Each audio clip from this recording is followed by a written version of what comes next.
ಗೃಹಲಕ್ಷ್ಮಿಯರಿಗೆ 4,000 ರೂಪಾಯಿ ಹಣ ಒಂದು ಕಡೆಗೆ ಜಮೆ ಆಗ್ತಾ ಇದೆ, ಮತ್ತೊಂದು ಕಡೆಗೆ ಮುಖ್ಯಮಂತ್ರಿ ಸ್ಥಾನಕ್ಕೆ ಸಿದ್ದರಾಮಯ್ಯನವರು ರಾಜೀನಾಮೆ ಘೋಷಣೆ ಮಾಡ್ತಾ ಇದ್ದಾರೆ. ಹೌದು ವೀಕ್ಷಕರೇ, ಇವತ್ತು ದೊಡ್ಡ ಅಪ್ಡೇಟ್ ಬಂದಿದೆ. ಒಂದು ಕಡೆಗೆ ಗೃಹಲಕ್ಷ್ಮಿಯರಿಗೆ ಹೊಸ ರೂಲ್ಸ್ ಅಂತಾನೆ ಹೇಳ್ಬೋದು.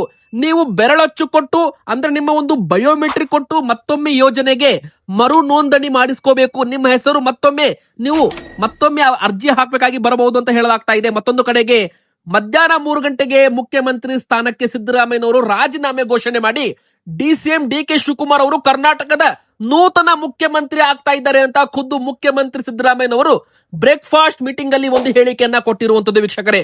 ಸೊ ಈಗ ನಮ್ಮ ಕರ್ನಾಟಕದ ಮುಂದಿನ ಮುಖ್ಯಮಂತ್ರಿಯಾಗಿ ಡಿಸಿಎಂ ಡಿ.ಕೆ. ಶಿವಕುಮಾರ್ ಅವರು ಒಂದು ಅಧಿಕಾರ ಸ್ವೀಕಾರ ಮಾಡಲಿದ್ದಾರೆ ಅಂತಾನೂ ಕೂಡ ಇಲ್ಲಿ ಹೇಳಲಾಗ್ತಾ ಇದೆ.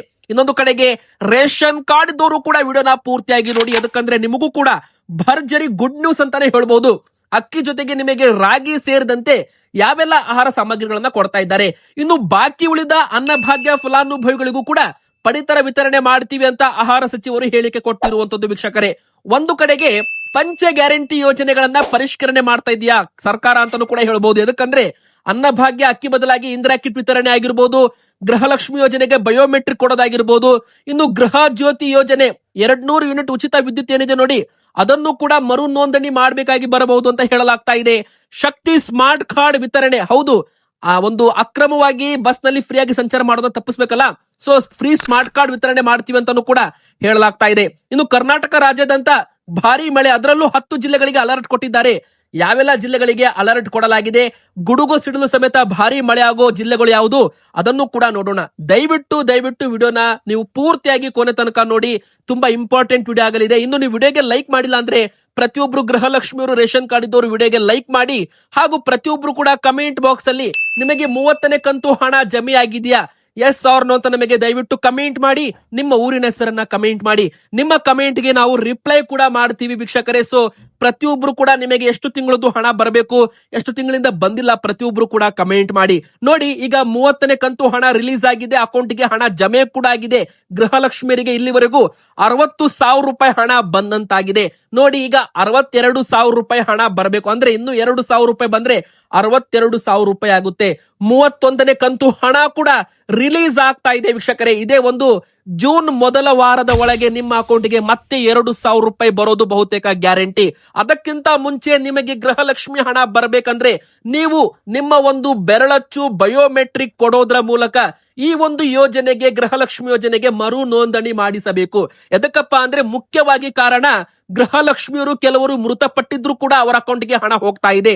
ಇದನ್ನ ತಪ್ಪಿಸಲು ಸರ್ಕಾರ ಬಯೋಮೆಟ್ರಿಕ್ ನಿಯಮವನ್ನ ಜಾರಿಗೆ ತರ್ತಾ ಇದೆ. ಒನ್ ಟೈಮ್ ಬಯೋಮೆಟ್ರಿಕ್ ಅಂತಾನೂ ಕೂಡ ಕರೆಯಲಾಗಿದೆ. ಅಂದ್ರೆ ನೀವು ಒಮ್ಮೆ ಬಾರಿ ಬಯೋಮೆಟ್ರಿಕ್ ಕೊಟ್ರೆ ಗೃಹಲಕ್ಷ್ಮಿ ಯೋಜನೆ ಮತ್ತೆ ನಿಮ್ದು ಆಕ್ಟಿವ್ ಆಗುತ್ತೆ, ಇಲ್ಲ ಅಂದ್ರೆ ಇನ್ ಆಕ್ಟಿವ್ ಅಂತ ತೋರಿಸುತ್ತೆ. ಸೊ ವೀಕ್ಷಕರೇ, ನೀವು ಕರ್ನಾಟಕ 1 ಅಥವಾ ಗ್ರಾಮ 1, ನಿಮ್ಮ ಒಂದು ಬೆಂಗಳೂರು 1 ಕೇಂದ್ರಕ್ಕೆ ಹೋಗಿ ಅಲ್ಲಿ ನೀವು ನಿಮ್ಮ ಒಂದು ಬೆರಳಚ್ಚು ಕೊಡೋದ್ರ ಮೂಲಕ ಗೃಹಲಕ್ಷ್ಮಿ ಯೋಜನೆಗೆ ಒನ್ ಟೈಮ್ ಬಯೋಮೆಟ್ರಿಕ್ ಕೊಡೋದ್ರ ಮೂಲಕ ನಿಮ್ಮ ಒಂದು ಯೋಜನೆ ಮರು ನೋಂದಣಿ ಮಾಡಿಸ್ಕೋಬಹುದು ಅಂತ ಇಲ್ಲಿ ಹೇಳಲಾಗಿದೆ. ಇದರಿಂದಾಗಿ ಒಂದೇ ಮನೆಯಲ್ಲಿ 3-4 ಜನರು ಗೃಹಲಕ್ಷ್ಮಿಯವರು ಅಕ್ರಮವಾಗಿ ಹಣ ಪಡ್ಕೋತಾ ಇದ್ದಾರೆ. ಇದು ಕೂಡ ಇಲ್ಲಿ ಅಪ್ಡೇಟ್ ಬಂದಿದೆ. ನೋಡಿ, ಒಂದೇ ಮನೆ 2-3 ಗೃಹಲಕ್ಷ್ಮಿ ಯೋಜನೆ ಫಲಾನುಭವಿಗಳು ಆ ತರ ಇರಲ್ಲ. ಒಂದು ಮನೆಗೆ ಒಬ್ರು ಯಜಮಾನಿ, ಒಬ್ಬರಿಗೆ ಮಾತ್ರ ಗೃಹಲಕ್ಷ್ಮಿ ಹಣ ಅಂತ ಮೊದಲೇ ನಿಯಮವನ್ನ ಜಾರಿಗೆ ತಂದಿರುವಂತದ್ದು ವೀಕ್ಷಕರೇ. ಎರಡನೇದಾಗಿ ಹೇಳ್ಬೇಕಂದ್ರೆ, ತೆರಿಗೆ ಪಾವತಿದಾರರು ಇನ್ಕಮ್ ಟ್ಯಾಕ್ಸ್ ತೆರಿಗೆ ಪಾವತಿ ಮಾಡ್ತಾ ಇದ್ದವರು, GST ರಿಟರ್ನ್ಸ್ ಮಾಡ್ತಾ ಇದ್ದವರು, ಕೇವಲ ಗೃಹಲಕ್ಷ್ಮಿಯವರು ಮಾತ್ರ ಅಲ್ಲ, ಗೃಹಲಕ್ಷ್ಮಿಯರ ಯಜಮಾನರು ತೆರಿಗೆ ಪಾವತಿ ಮಾಡ್ತಾ ಇದ್ರೆ ಅಂತ ಗೃಹಲಕ್ಷ್ಮಿ ಅಕೌಂಟ್ಗೆ ಹಣ ಹಾಕೋದಿಲ್ಲ ಸರ್ಕಾರ. ನೀವು ಬೆರಳಚ್ಚು ಕೊಡ್ಲೇಬೇಕು, ಬೇರೆ ಆಪ್ಷನ್ ಇಲ್ಲ. ಬೆರಳಚ್ಚು ಕೊಟ್ಟ ಮೇಲೆ ನಿಮ್ದು ಅಪ್ಡೇಟ್ ಅಲ್ಲಿ ಏನಾದ್ರೂ ಆತರ ಒಂದು ಎರರ್ಸ್ ಬಂದ್ರೆ, ಏನಾದ್ರೂ ಮಿಸ್ಟೇಕ್ ಇದ್ರೆ ಅಲ್ಲಿ ನಿಮಗೆ ಗೊತ್ತಾಗುತ್ತೆ. ಇನ್ನು ತುಂಬಾ ಮಹಿಳೆಯರು ಬೇರೆಯವರ ಮೊಬೈಲ್ ನಂಬರ್ ಅನ್ನ ಕೊಡೋದ್ರ ಮೂಲಕ ಗೃಹಲಕ್ಷ್ಮಿ ಯೋಜನೆ ಹೆಸರೇ ಬೇರೆ, ಮೊಬೈಲ್ ನಂಬರೇ ಬೇರೆಯವರದ್ದು, ಈ ತರನು ಕೂಡ ಆಗಿದೆ. ಸೊ ಸರ್ಕಾರಕ್ಕೆ ಅರ್ಥ ಆಗ್ತಾ ಇಲ್ಲ, ಹಣ ನಿಜವಾಗ್ಲೂ ಗೃಹಲಕ್ಷ್ಮಿಯರಿಗೆ ಹೋಗ್ತಾ ಇದೆಯಾ ಅಥವಾ ಬೇರೆ ಯಾರೋ ಈ ಒಂದು ಗೃಹಲಕ್ಷ್ಮಿ ಹಣ ತಗೋತಾ ಇದ್ದಾರಾ? ಮೃತಪಟ್ಟವರ ಅಕೌಂಟ್ಗೂ ಕೂಡ ಸರ್ಕಾರ ಹಣ ಹಾಕ್ತಾ ಇದೆ, ಅದು ಕೂಡ ಲೆಕ್ಕ ಸಿಗ್ತಾ ಇಲ್ಲ. ಸೊ ಇದೆಲ್ಲ ಕೂಡ ಪರಿಷ್ಕರಣೆ ಮಾಡಲೇಬೇಕು. ಸೊ ಈ ಬಯೋಮೆಟ್ರಿಕ್ ನಿಯಮವನ್ನ ಜಾರಿಗೆ ತರ್ತಾ ಇದ್ದಾರೆ. ಇದು ಒಂದು ಸೊಲ್ಯೂಷನ್ ಅಂತ, ಒಂದು ಉತ್ತರ ಅಂತಾನೂ ಕೂಡ ಇಲ್ಲಿ ಹೇಳಬಹುದು ವೀಕ್ಷಕರೇ. ಮತ್ತೊಂದು ಕಡೆಗೆ ಇದಕ್ಕೆ ಗೃಹಲಕ್ಷ್ಮಿ ಮರು ನೋಂದಣಿ ಮತ್ತು KYC ಪ್ರಕ್ರಿಯೆ ಅಂತಾನೂ ಕೂಡ ಇಲ್ಲಿಂದ ಕರೀತಾ ಇದ್ದಾರೆ ಅಂತಾನೂ ಕೂಡ ಇಲ್ಲಿ ಹೇಳಬಹುದು.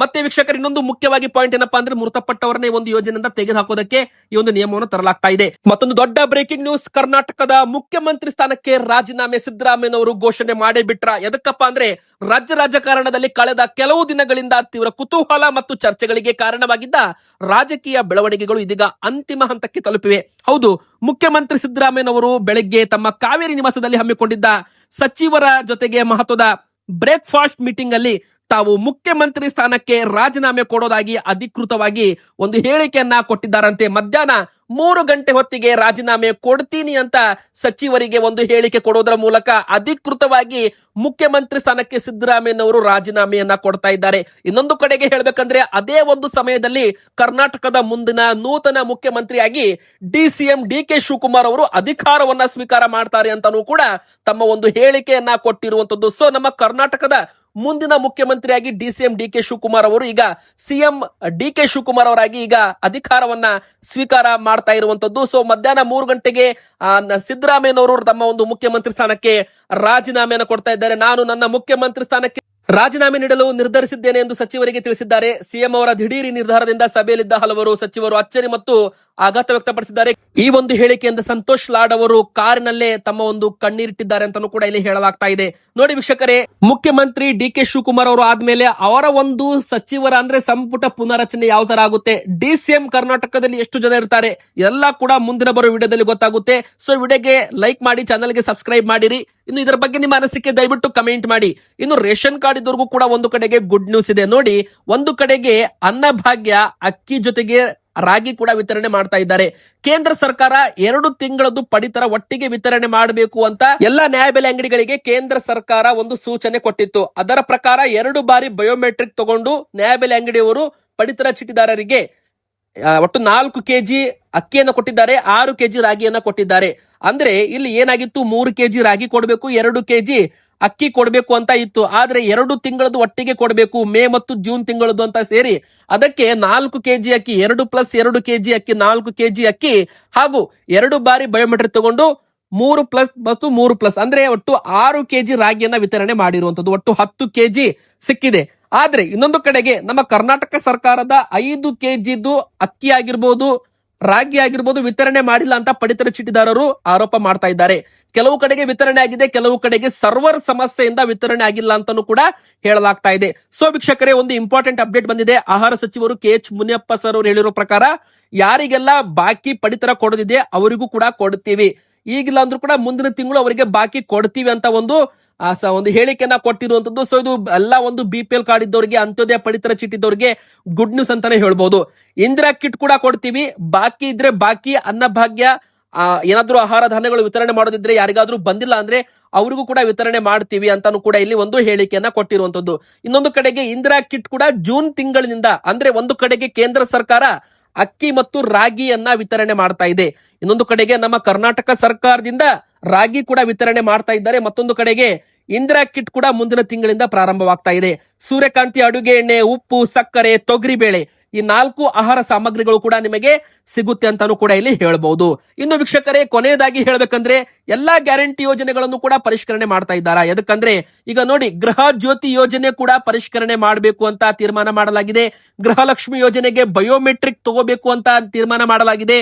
ಇನ್ನು 3ನೇದಾಗಿ ಹೇಳ್ಬೇಕಂದ್ರೆ ಶಕ್ತಿ ಯೋಜನೆ, ಏನಪ್ಪಾ ಈ ಒಂದು ಉಚಿತ ಬಸ್ ಯೋಜನೆ ಇದೆ ನೋಡಿ, ಇದು ಕೂಡ ತುಂಬಾ ಅಂದ್ರೆ ತುಂಬಾ ಅಕ್ರಮ ನಡೀತಾ ಇದೆ. ಬೇರೆ ಬೇರೆ ರಾಜ್ಯದ ಮಹಿಳೆಯರು ಕರ್ನಾಟಕದಲ್ಲಿ ನಕಲಿ ಆಧಾರ್ ತೋರಿಸೋದ್ರ ಮೂಲಕ, ಎಡಿಟೆಡ್ ಆಧಾರ್ ತೋರಿಸೋದ್ರ ಮೂಲಕ ಫ್ರೀ ಟಿಕೆಟ್ ಅನ್ನ ತಗೋತಾ ಇದ್ದಾರೆ. ತುಂಬಾ ವಿಡಿಯೋಸ್ಗಳು ಕೂಡ ವೈರಲ್ ಆಗಿವೆ. ರಾಜಸ್ಥಾನದ ಮಹಿಳೆಯರೊಬ್ರು ಆಧಾರ್ ಕಾರ್ಡ್ ತೋರಿಸೋದ್ರ ಮೂಲಕ ಅವರು ತಮ್ಮ ಒಂದು ಫ್ರೀ ಟಿಕೆಟ್ ಅನ್ನ ತಗೊಂಡಿದ್ದಾರೆ.